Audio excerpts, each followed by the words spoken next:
என் வீடு எங்க இருக்குது? அங்க இருக்குதுங்க. அது சொந்த வீடா? ஆமாங்க, வீடு சொந்தம் தான். அந்த வீடு சொந்தம் தான், ஆனா இந்த கூடு சொந்தம் இல்லையா? இது என்ன வித்தை பாருங்களேன். இப்படிப்பட்ட வித்தையான உலகத்துலதாக சிக்கி கிடக்கிறோம். என்னதுதான், ஆனா என்னது இல்ல. மறந்துடக்கூடாது. இந்த வீட்டை நீங்க என்ன பண்ணலாம்? நல்லா சோப் போட்டு கழுவிக்கலாம், ஷாம்பு போட்டு தேய்ச்சிக்கலாம், இல்லைங்களா?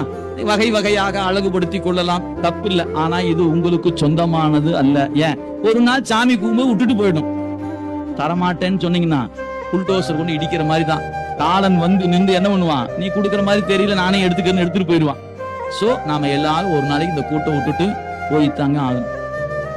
மறந்துடாதீங்க. அப்ப என்ன ஆகும் கேட்டா, ஒருத்தரும் கூட வர மாட்டாங்க. உற்றார் யார் உலர் உயிர் கொண்டு போகும் பொழுது குற்றாலத்துறை கூட்டம் நல்லால் நமக்கு உற்றார் யாரும்.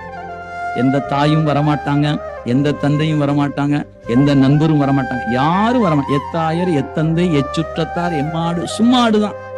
மொத்தத்துல வந்த வேலை என்னன்னா, அவனை பற்றுகிற வேலைக்கு தான் வந்திருக்கிறமே ஒழிய நாம வேற வேலைக்கு வரல. அதை உணர்த்துவதுதான் இந்த ஞான சாத்திரங்கள்.